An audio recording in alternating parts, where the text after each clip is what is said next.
Okay, we are live back on the final VIP Power Hour for the Scale Up to Succession Plan Summit.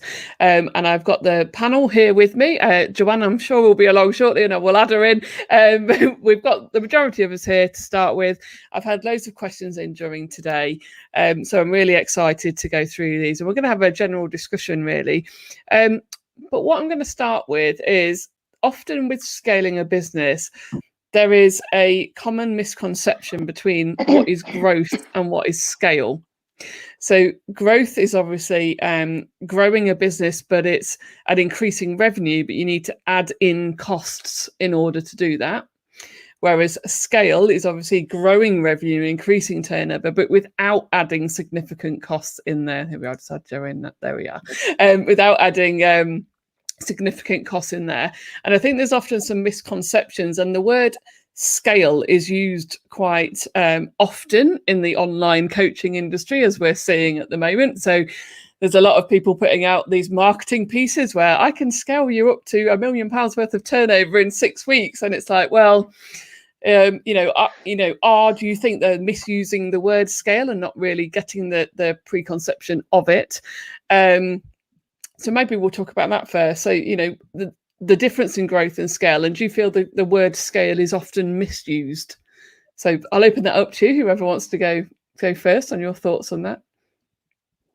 I think it is. I think people don't have a true understanding of what the word scale means, and it's now almost being used as a buzzword to get people a quick win.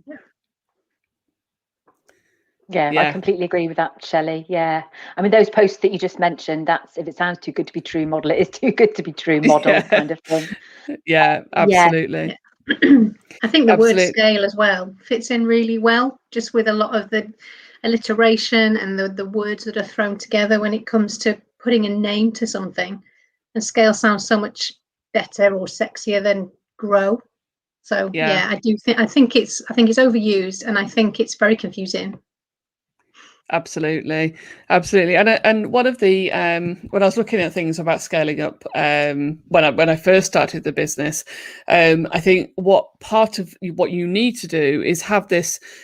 There's two concepts really. It's capability and capacity. So your business needs to be capable of scale, and we've talked a lot today about setting the correct foundations in your business to be able to be capable of growing, and also the capacity of your business. So if you do scale up and you increase your the number of products, services, and the volume of business in there, your business needs to have capacity, or you need to have capacity as a business owner to manage that as well. And that needs different skill sets and different techniques as you as a business owner as well. So that we've talked a lot today about working on the business rather than in the business, and I think that is at the forefront of having the capacity and the capability of scaling a business. So be interested to hear your thoughts on that as well.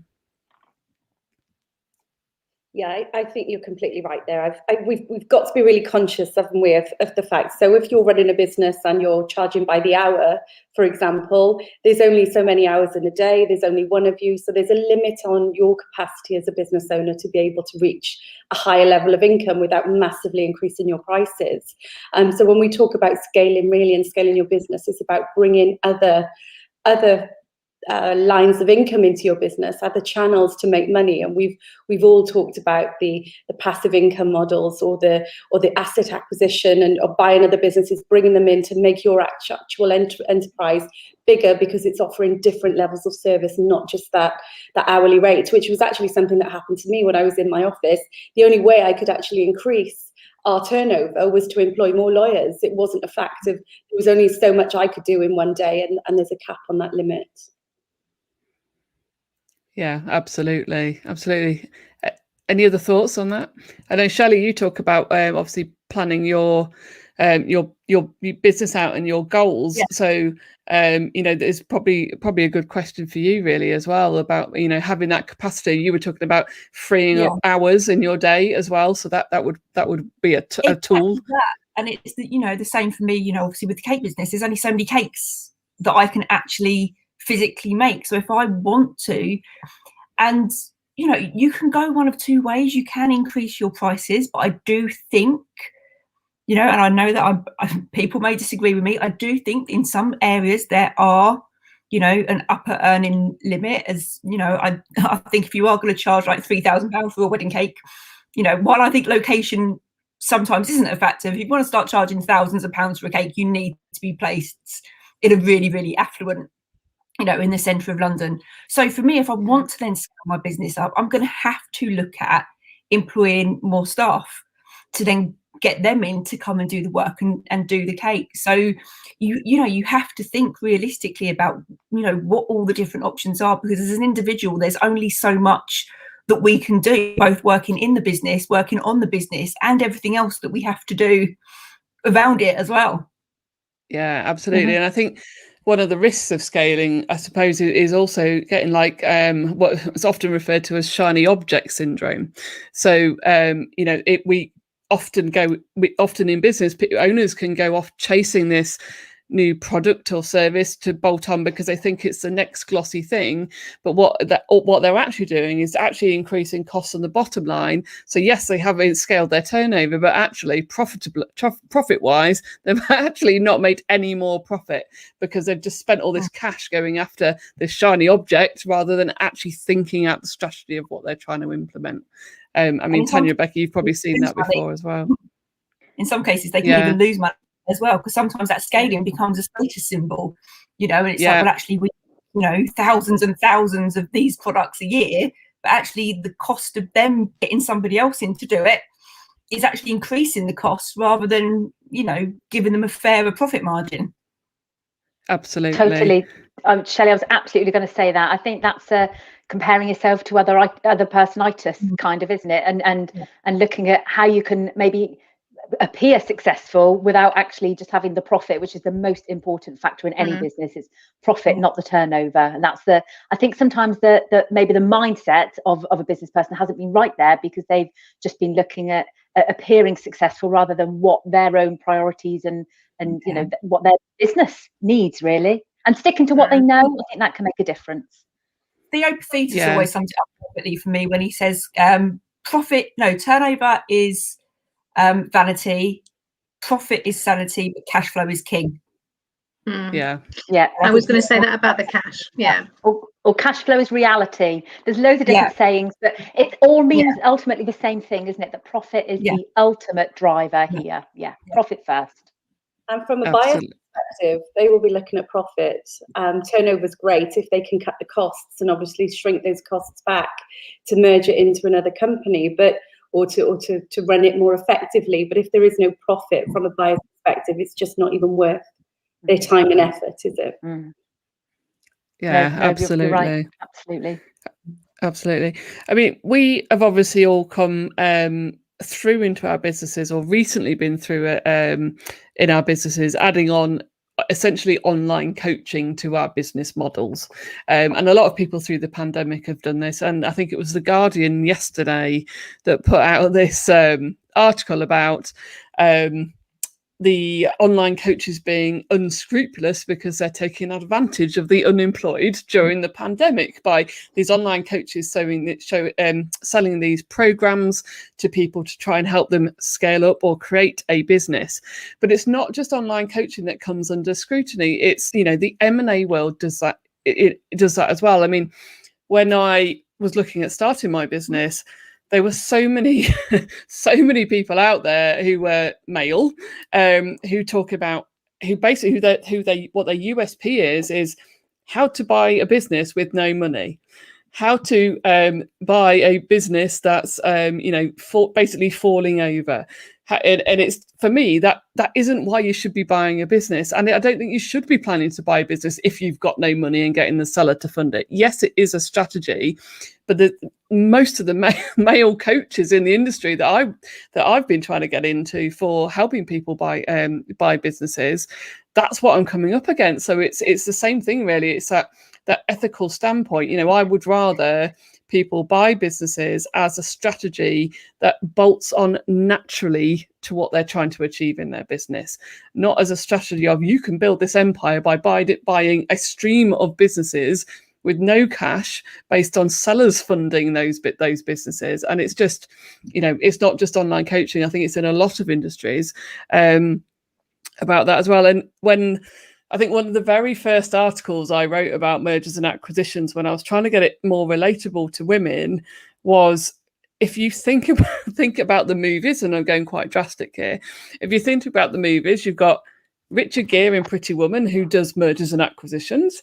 You've got Christian Grey in 50 Shades of Grey, who does mergers and acquisitions. And these are both dominant male characters who took women in their relationship life to change how they thought about running businesses. And even though that's quite drastic, it does show a negative way of mergers and acquisitions, and it's, in reality, it's not like that. But I think that therefore then gives women this opinion of buying and selling businesses as this male, you need to have this male dominance, you need to have this in your characteristic, and that's, it's just not true. But you can see why, this reputation and this thought process is in place, that women think they need that is the way it is. Wolf of Wall Street, all these stockbroking movies where they're trading shares. It's all very male focused, but in my experience, actually the best deal makers are actually women, because they are more risk averse. They integrate businesses more using a more heart-centered approach. Therefore, they're more successful. And actually, some of the biggest acquirers, so Google, Facebook, Amazon, Microsoft, I think it's Cisco, most of their deal team are women. Yet most of the other M&A advisors in other companies, they just don't have any women on their boards. So it'd be interesting to hear your thoughts on that as well, on this male-female divide or representation of women in versus men in mergers and acquisitions. I think Hollywood has a lot to answer for stuff like that. It isn't just the 50 Shades of Grey, the Pretty Woman. It's in a lot more of the seemingly more accessible programs like Suits, for example. The mergers and acquisitions, the M&A teams, they're always very fast-paced, hard-faced men. It's always fast. And in terms of making it actually relatable and something that your average female entrepreneur might get involved with, it just, to them, it must feel just so completely over their head, or, oh my goodness, that's not for me. That's not something that I would want to pursue. We need to get into filming. It's what we need to do, ladies. We do. Come in on a Tuesday evening. We need to change the whole industry. Yeah, absolutely. I mean, what's your thoughts, Joe? I mean, you've obviously done mergers and acquisitions with obviously one of the biggest law firms in the UK. So, I mean, did you have many women come to you buying and selling business, or were they predominantly men? No, I didn't. And actually, as you were talking then, I was trying to think of a woman I've acted for on the sale of a business or an acquisition. And in all honesty, there's probably one I can think of in over 15 years now in business. And the reason for that, I think, is, as you say, men are much more willing to take a risk. So they will come into a business, and most of the acquisitions I've acted on, they are companies usually who are in trouble. And there's this strong character that comes in at the right time and agrees to do the deal with them. And unfortunately, that is still a lot of, I think, how it does go in the real world. There's the company in trouble, there's the savvy male entrepreneur that comes along and says, I'll take that risk. I'd love to see more women take those risks. I actually tried to acquire 2 businesses a few years ago. I lost the one deal because I lost my nerve. And as a lawyer, I was so annoyed with myself, because I thought I did this to purposely put myself. So the one was an estate agency business that we were going to bolt on to and have a finance company off the side of it. And the other was a HR company that we were going to bolt in on.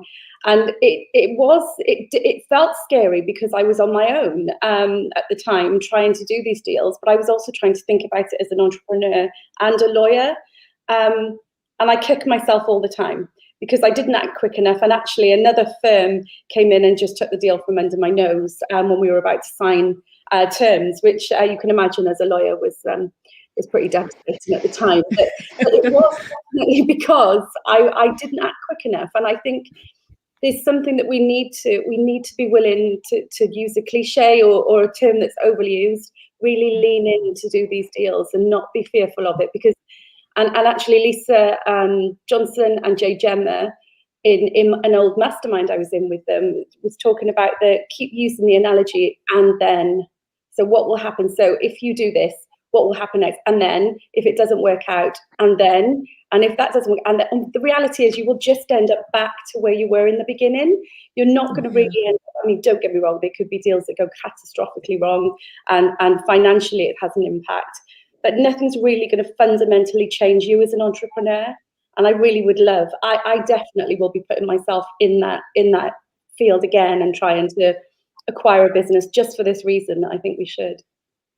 Yeah, absolutely. I mean, there are obviously high risk businesses out there, and obviously most of the deals that I have done over the last 8 years definitely were in the property industry. You know, that we were buying estate and letting agency businesses primarily, but even those, you know, there are some high risk elements of them. So, for example, if it was a business that had a surveying arm, or any of the business owners that we were retaining had ever done surveying, then actually we wouldn't touch them, because the risk of a claim of them having done a red book, not a red book value, but sorry, a bricks and mortar valuation, and them having missed something, and the risk of the claim that's coming back would actually sometimes wipe out the whole benefit of that deal value. So, you know, we were talking about earlier about you know, due diligence, and risk assessing a business, and you have to do that across the whole operation. So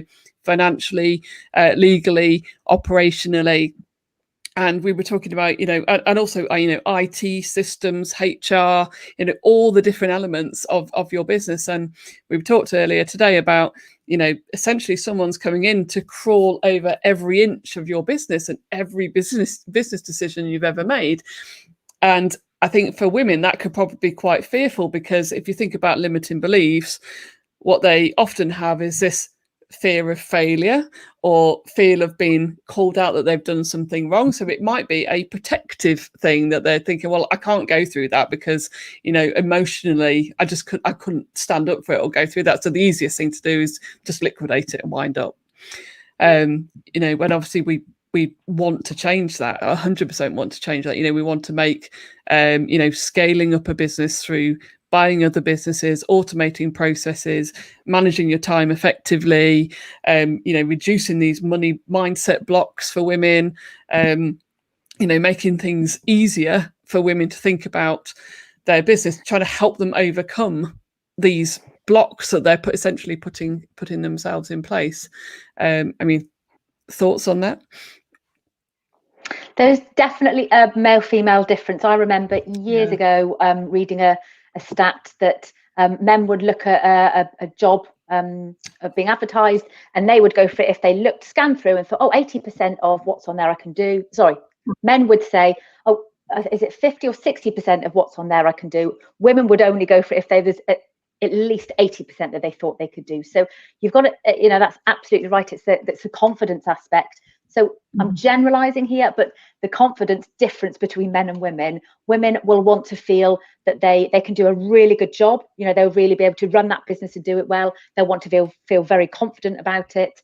And they won't want to think that they can just wing it kind of thing. Whereas that can be a bit of a male attitude towards all of those three there, that they can wing it, they can just give it a whirl, and you know, they'll just be fine. And it feels a very grown-up, serious thing to do. And I mean, I literally saw in online today another comment about a woman talking about my side hustle, and I was like, oh.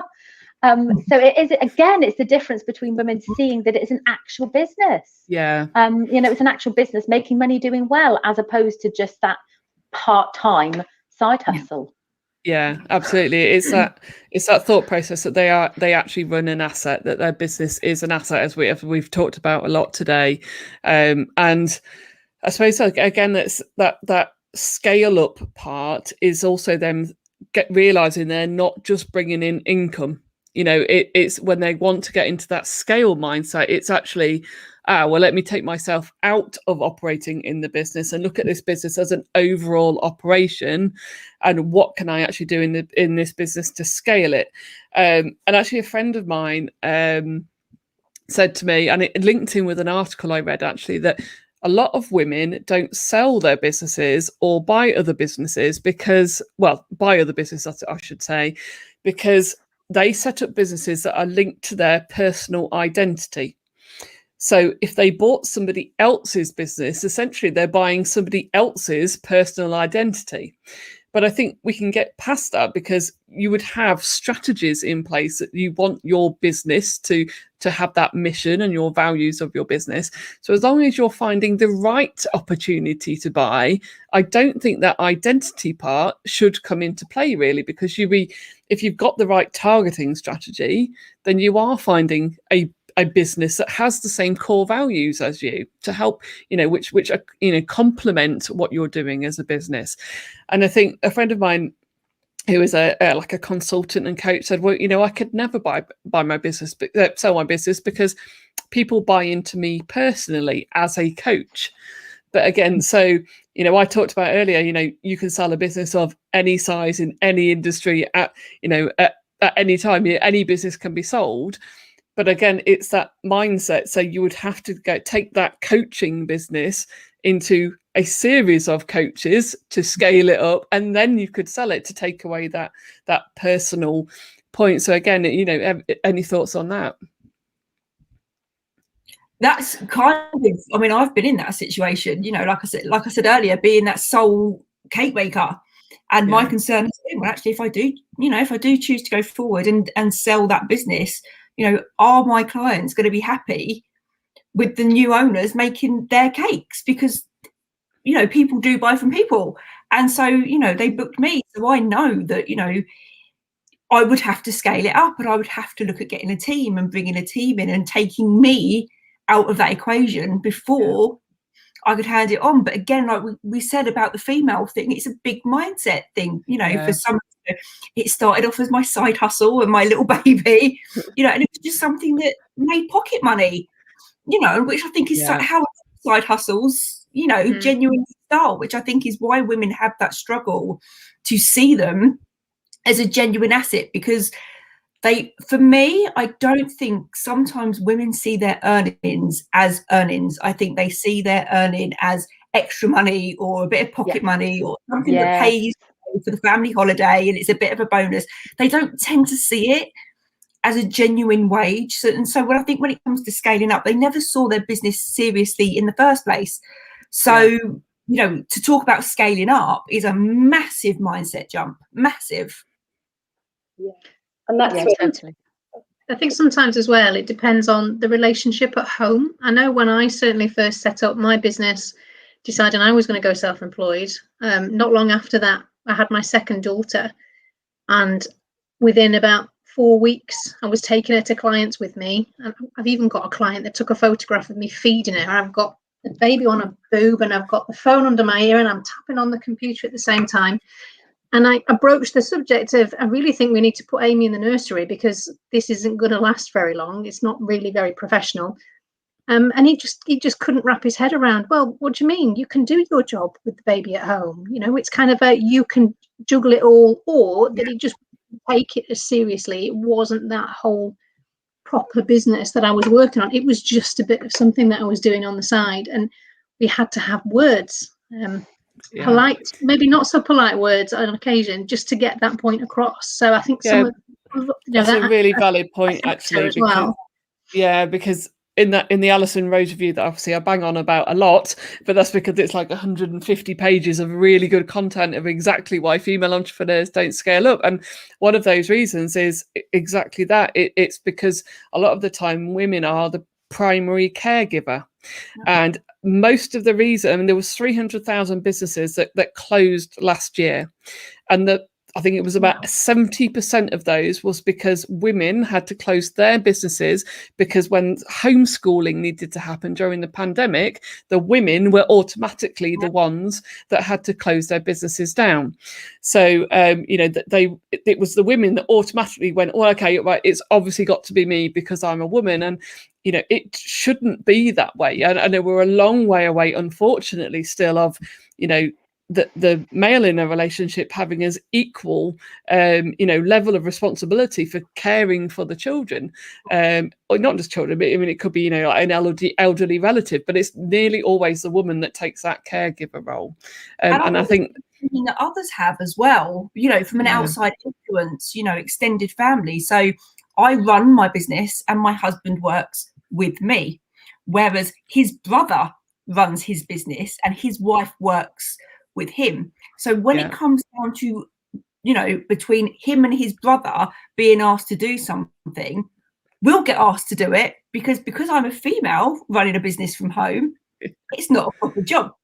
Whereas his business is a complete bona fide, huge business success, well done, all singing, all dancing, you get a gold star. And so I think, again, that effect, I've done a lot of work around my mindset, around the fact that, is my business really a business? Because I work from home, and, and my dad does exactly the same, to be fair to him, oh, you work from home, I need a trip to the airport. Yeah, sure, I work from home. The key is in the, the key is name. But I do think, those external influences as well can be so detrimental sometimes to our mindsets, because they're telling us that actually our businesses aren't, are tiny little things that aren't going to evolve. So it makes a huge difference. Yeah. Huge. I think as each generation comes on, it will get better and better and better, because Shelley, just like you said, it's the older generation, exactly the same. My mother-in-law was very much, I've always been like a career focused woman. It's like, what about Rob's tea? I'm like, well, what about it? It's just like, hello, mother-in-law, you need to know how we're going to stand here. It's like a big boy. Yeah, he can work the oven. Oh, he can go and buy fish and chips down the road. Generally, that's what he'd prefer to do.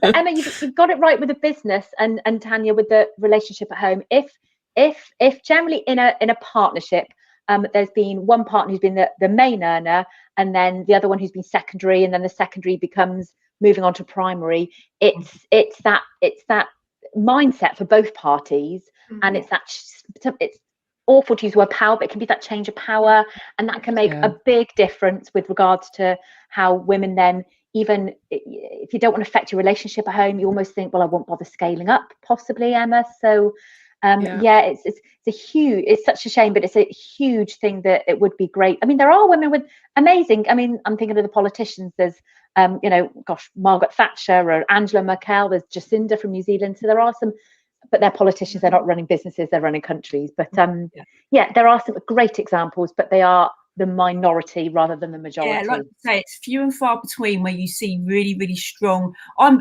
totally blessed. My husband is so supportive, and a bit like Lisa Johnson's husband, cooks the dinner, does all of that so that I can do what I need to do. So I totally get that I'm blessed. And they always, what's it they used to say, behind every strong man there was a good woman, or whatever.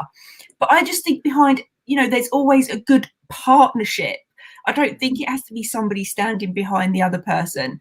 I think both people contribute equally in their own way. So yes, I do earn money and I do bring it in, but I'm able to do that because other people are doing other stuff for me.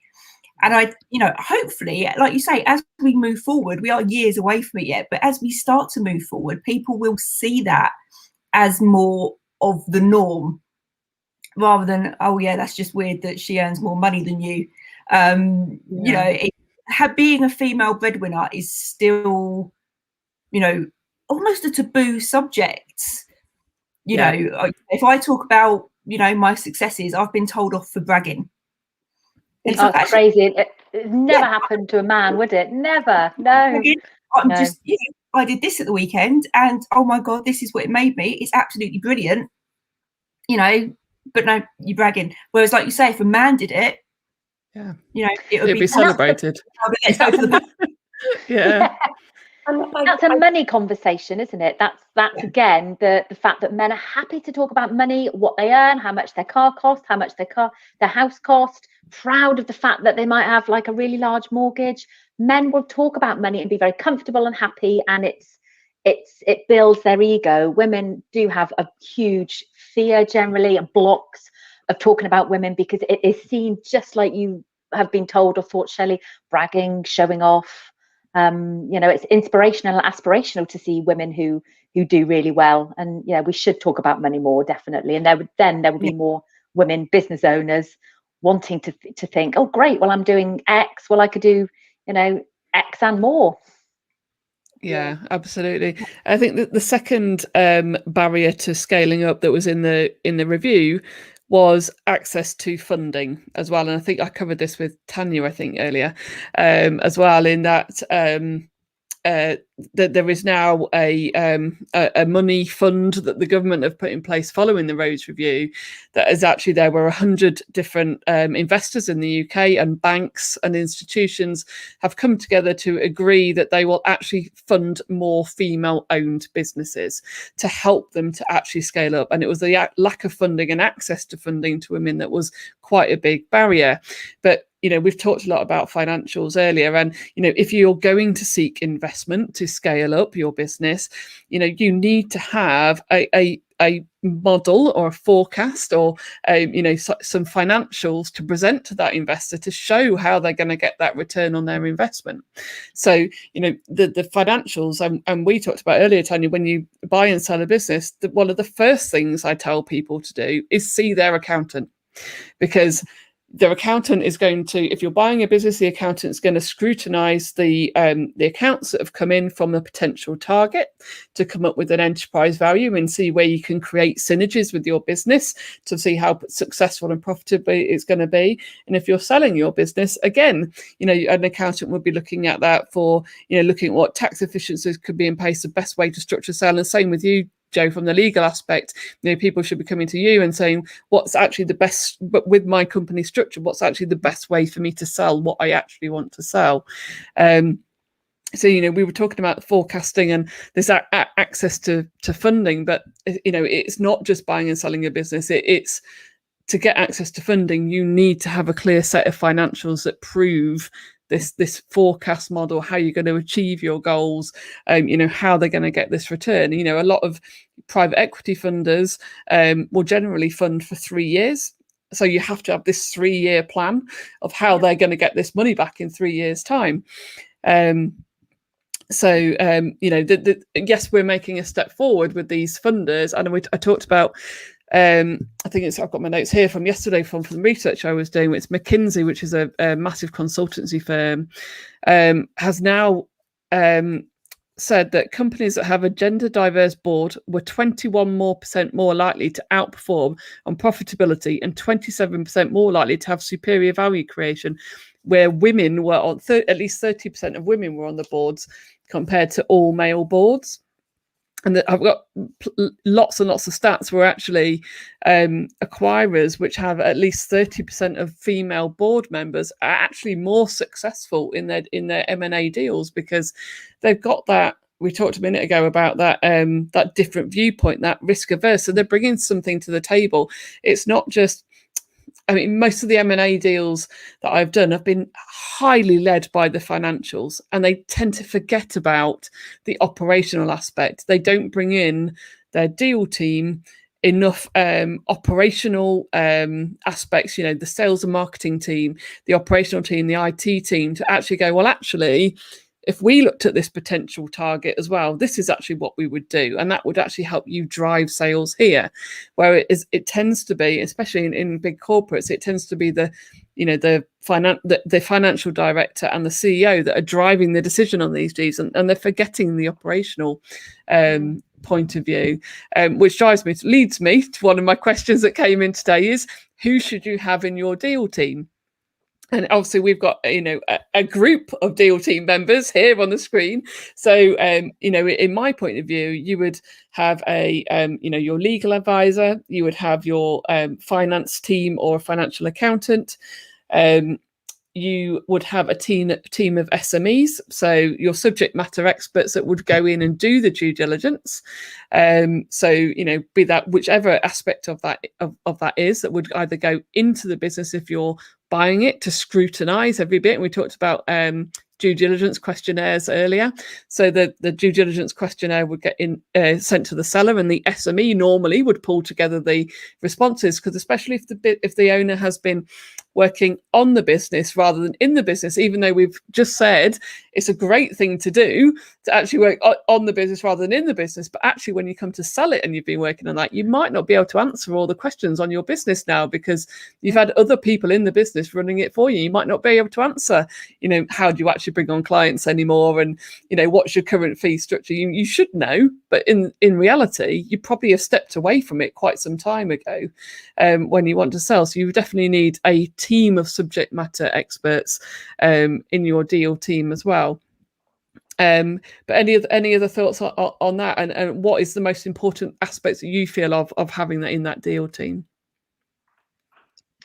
For me, sorry, Jo, go on. No, I was going to say, for me, definitely, and clients do tend, or people selling businesses do tend to go to the lawyers first. And the same as you said, Emma, my initial reaction is always go and get a copy of the accounts, go and see your accountant, and then come back to me when you know it's financially viable. Because actually, there's no point me starting to look at anything until I know really that they're sure about the deal, because there's no point, I said earlier, racking up wasted costs because we spent time working out a structure when really then the accounts don't stack up. So for me, yeah, absolutely, accountant first port of call, the right people within the business to be able to assess from an operational. Obviously, the managing director is pinnacle to it, because they're making the overall decisions.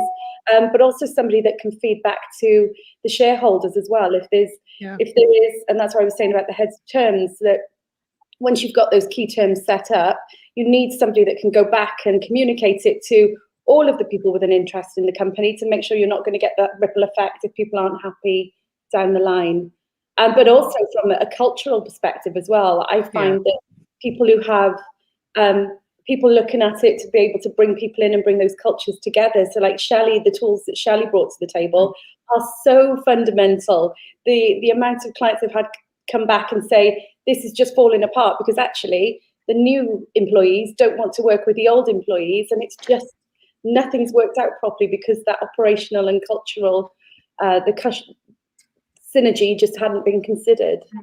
Yeah, I mean, obviously I've run 200 deals for over 200 deals now for corporates, and obviously I'm not a legal advisor, I'm not a financial expert. Yes, I've worked in operations for 20 years in the property industry, but I was always taking it from the approach of kind of managing the deal flow. And I think you have to have somebody in the deal team that looks at all elements. So they're not just responsible for bringing the deal into completion, but they're also responsible for taking it from completion and integrating it.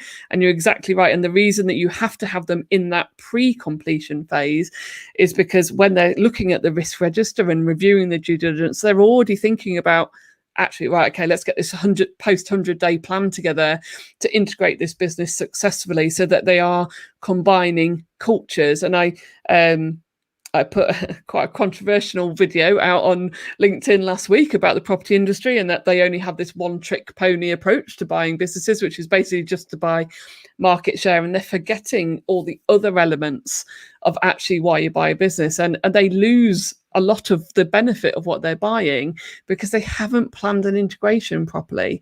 Some the biggest acquirers, which we talked about earlier, Facebook, Amazon, Google, they all have a defined culture. So when they buy another business, they work heavily on converting the business that they've bought into that positive culture that they've worked hard to develop, so that those M&A deals that they've bought are successful. So you're absolutely right. Culture is really, really important.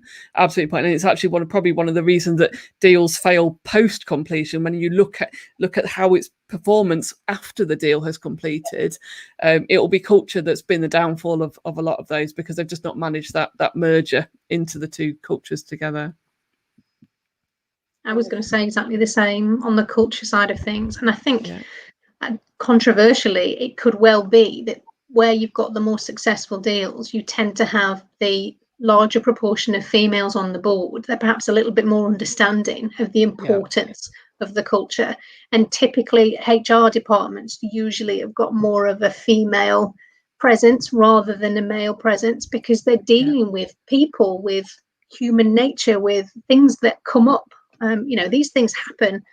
So to be able to merge successfully different cultures, it takes a lot of work. And with the best one in the world, you can shout at a group of people and say, this is a really positive culture and you have to get on board. And if they don't want to, or they're fearful of that change, or scared of losing their job down the road, then they're just not. It's just not going to happen.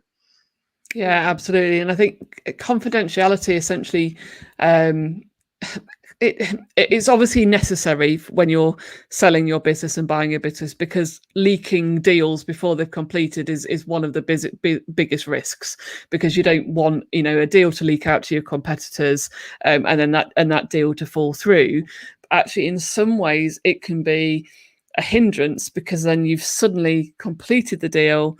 And on day one of the deal, you're suddenly bringing this, the acquirer into your business and announcing to your team, that you've actually just sold your business. And they go through the Kubler-Ross change curve, where, the shock, denial, anger, and then they go back up the curve, and then it's acceptance, and then they actually then get motivated to work with the new owners.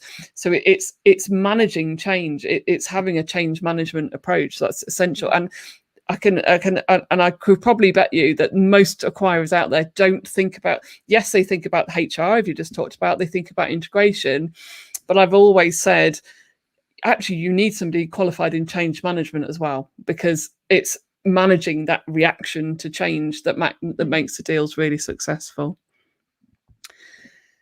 So what I was going to ask you then, so obviously we are all massive advocates for supporting female entrepreneurs. We all want to help women in business. We've talked a lot about blocks, limiting beliefs, trying to encourage women to think differently about their businesses. It's an asset. So what do you think we can do to help women change their mindsets? What more can we do to get out there and make women think differently about their businesses? If I can start here, I think the starting point, certainly for me, is accepting the difference. If women stop feeling like they have to start behaving like men to do well in business, and getting that, we're totally different. We're made up of different things. We want to take time off to look after our babies. We want to, most people, I'm not saying everyone, but we're chemically built to do those things. So naturally our careers will be different. And I don't think that's ever going to change. We've just got to find a way of allowing women to grow without, even though they've got those step backs or setbacks in their career as they're doing it. I mean, I've taken time out since having my twins, and it's the most crucial thing for me in coming back into starting my business or taking my business online has been having support and mentorship from other people who've been there and done it. And I found most comfort in that, doing it with other women who've been there. I'm not saying I couldn't have a male coach, I absolutely could, but in reality, would they understand the realities of what we're facing as women to run a business and bring up a family? They will say they do, but I can assure you they probably don't, if they're anything like my family. So yeah, for me, I think accepting the differences and actually finding a new way of doing things or an acceptable way of doing things where women aren't made to feel like they're doing things that aren't quite as good as men. It's just doing things differently. Yeah, I like that, Joanne. I also think I'm a great believer in every individual, male and female, just needs to find their own path and do what's right for them. So there's probably lots of men who think, oh, I've got to have a successful career, and actually they might not necessarily want that. And there's maybe other women who run their business because they want to be mega successful. They're happy working 7 days and earning shed loads of money. Others want to run their own business because they want to have that work-life balance 3 days. And it's just finding what is right for you. And I think educating women, people in general, but we're talking about women here, educating women that you can run your business and live your life on your terms, and it's what's important to you. Yeah, absolutely. And we talked about, obviously the first thing that I mentioned when I first opened the summit today was talking about exit strategies. So you really, regardless of what type of female entrepreneur you are or what type of business you run, whether you are want to do it as a side hustle, or whether you are an extremely corporate thinking entrepreneur, you still need an exit strategy, because essentially you're even if you want to liquidate and close the business down, you still need to have had put the correct foundations in place to even just close your business down as well. So you need to have that exit strategy right from the beginning. And I think the statistic that I read was something like only 24% of businesses, when they actually go to sell, actually had an exit strategy. So when they've come to actually sell it, obviously they're not prepared, and then they get this overwhelm. They're agreeing to clauses in the SPA, in the BPA, or the APA as you called it earlier, Joanne. That if they were more prepared and had planned their exit strategy, then they may not have had to make those decisions to concede on certain clauses in those legal agreements that will actually maybe open them up to potential claims down the line. So I think it's really important, regardless of the type of female entrepreneur that you are clear on the exit strategy at the beginning on how you're going to close your business down. To me, it's what I see is just people or business women not doing the medium to long-term planning, Emma. It's just not thinking of what they want for the future. They're rightly so thinking of the business in the here and now, and the lifestyle and the income and the family that it gives to them, and not thinking of the future. And then all of a sudden the future just being bam there, and then like, what way do we do? How do we do this? So yeah, it's just the planning, and it's just women knowing that planning is important. Yeah, absolutely. And obviously, Shelley, you were the first on, and you talked about the importance of setting goals for your business. So yeah, it's definitely important. Where you want to go, otherwise you do just get caught on that. Well, it's just my little side hustle, and it's just something that I do, and you just end up in the same place. And then actually, all you end up doing is just end up working and not earning any money, because you're not putting anything into your business growth. You're not putting anything into scaling. You're just spending so much time working in your business because you've got no goals. It was a good 10 years before I started setting goals in my business, because I didn't know that I needed to. And then it was only after I set those goals, and only after I put those strategies in place, that it started moving, and everything started moving in the right direction and making so much more sense. Yeah. Another interesting thing I read the other day is obviously the in the next 10 years, there is going to be a change in probably the age group of acquirers, because at the minute, people tend to be selling their business at a certain age because they've reached the point that they maybe want to go into retirement, for example. And because those business owners have been through that whole life cycle experience of a business from before it was technically based, and obviously a lot of business now are very, very tech heavy, and and the new generation X, Y, or Z, whichever one it is that is coming through, are very, very tech based. That's what in schools. I've got two teens. That's essentially what they're teaching is a lot of technology based. So what they think is going to happen in the M&A industry is that the actual age of acquirers is going to start to become younger, because they've come with this new energy, but this new tech savvy way of thinking, social media, using that kind of analytical tools. But what they haven't got is that on the ground knowledge of actually building a business from scratch, that people that are entering retirement now, or baby boomers and that generation, are going to be losing those in industry. So what apparently we will find is the acquirers will become younger, because they actually want to buy in that knowledge from people that baby boomers are leading up to retirement, which is quite an interesting thing, I thought. And I'll be interested to see whether that does actually happen over the next 10 to 15 years, whether they really do. But I hope they listen. I'm just going to say it's great to have fresh ideas and but also experience and the wisdom and knowledge counts for a lot. So I think there's a balance between the younger generation and what they can bring and give to what the older generation, the experienced business owner can. So I think actually the two together would be formidable, to be honest. Yeah, I agree. So we're almost at 8:30, so we'll just leave it just for a final roundup from each of you on, kind of what's your message to women in business? What do you think that they should be doing in their businesses to think differently? So just a final message from each of you, I think, really.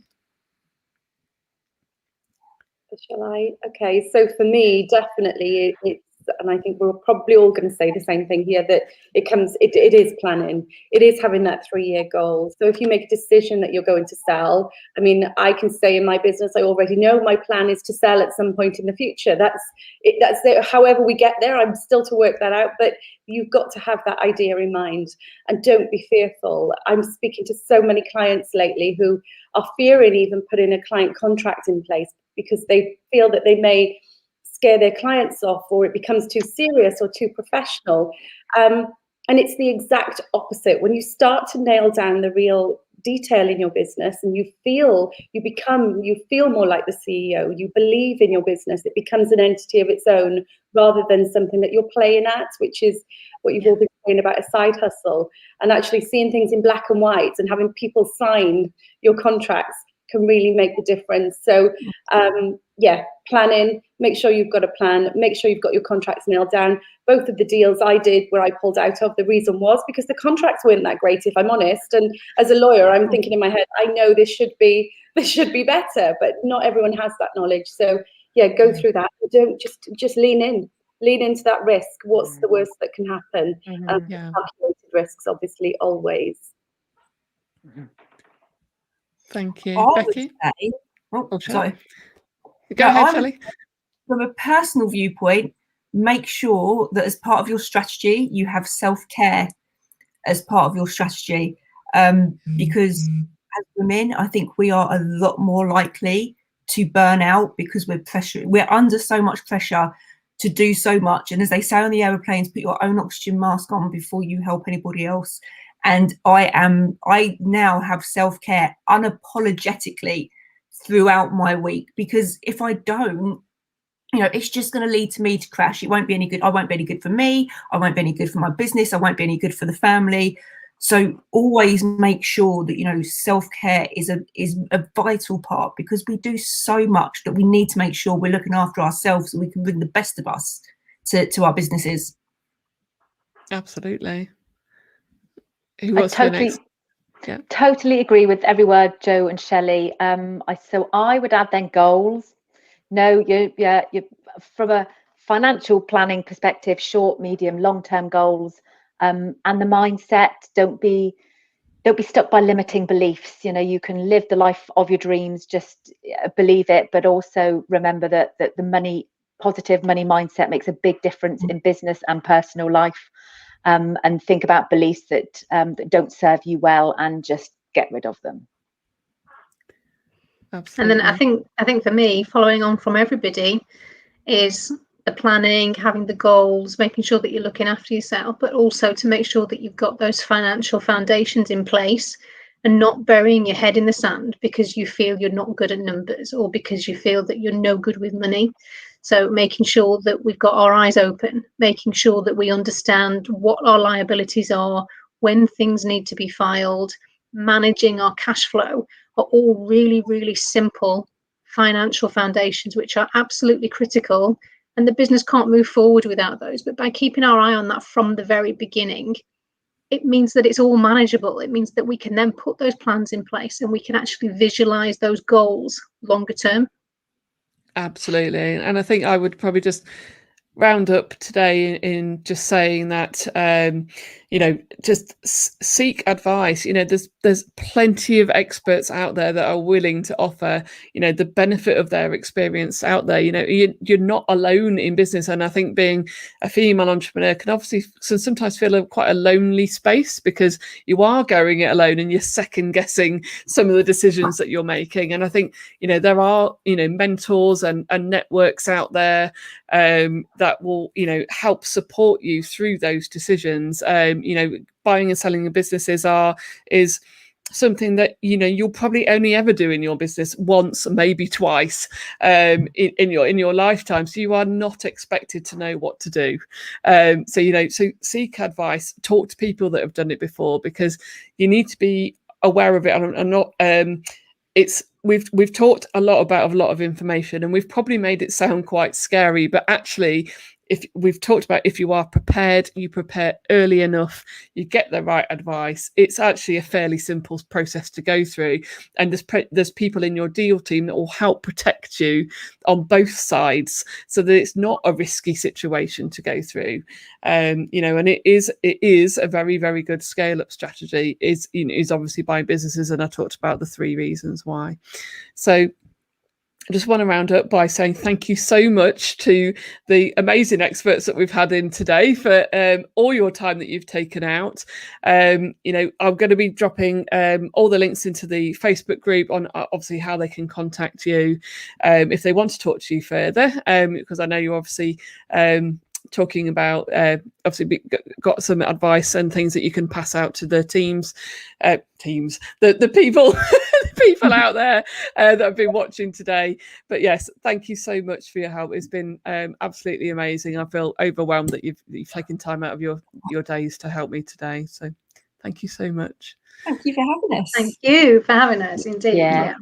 No worries. It's been a pleasure. Lovely.